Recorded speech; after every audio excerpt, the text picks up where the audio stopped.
Please help me to reach 1,000 subscribers. The first text came at 2:13 a.m. I don't know why I even saw it. I was lying awake, staring at the ceiling, pretending sleep would come. It was from her. Don't worry about tomorrow. I've got everything under control. Something about the timing set my teeth on edge. Everything under control? That wasn't her voice, not anymore. I stared at the message like it was a puzzle I didn't want to solve. Something had shifted, and I was the last to notice. I kept telling myself I was imagining it. Maybe I'd been too stressed with work. Maybe I was being paranoid. But over the next week, the signs were subtle, impossible to ignore once I started noticing them. Missed calls that were never returned. The little lies that seemed to slip out in the pause before she spoke. And the way she suddenly became too busy for things she used to love. It started small. A hidden phone screen when she thought I wasn't looking.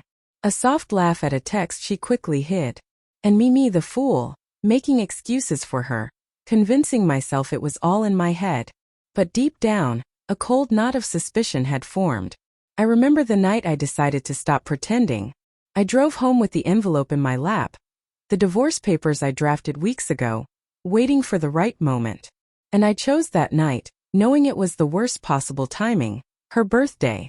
Everyone at the house was celebrating, friends and family laughing, glasses clinking, the smell of baked cake heavy in the air.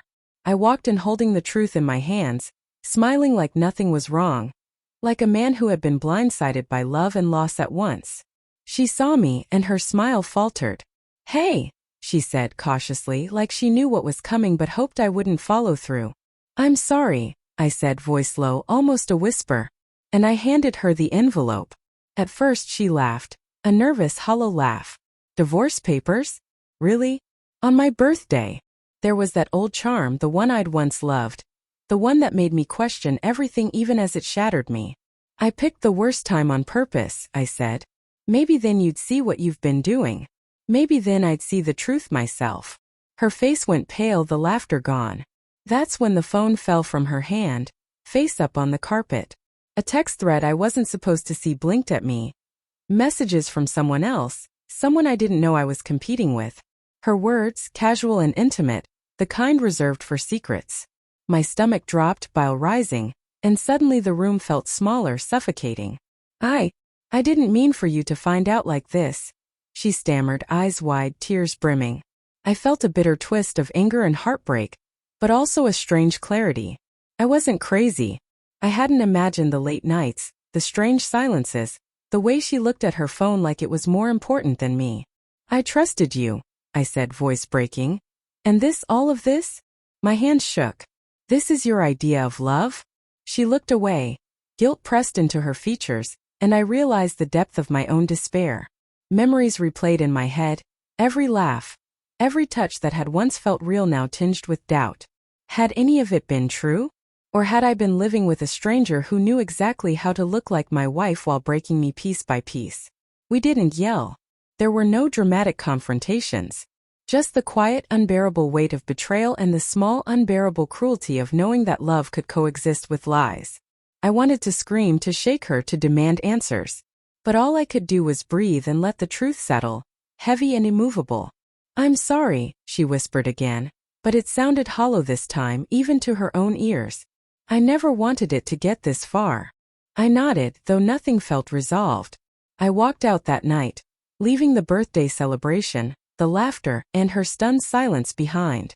The papers.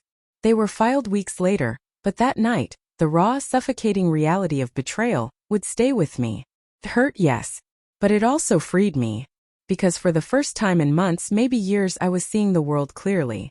No more lies, no more guessing, no more pretending. I would grieve, I would stumble, I would remember. But I would also survive, and eventually I would rebuild myself without someone who had chosen secrecy over honesty, lies over love. And that's the thing about betrayal. It destroys, but it also teaches.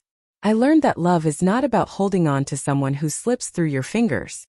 It's about having the courage to let go, even when it feels impossible. That night, with the divorce papers in my hand and the truth burned into my heart, I found that courage. And in the quiet aftermath, I realized something essential.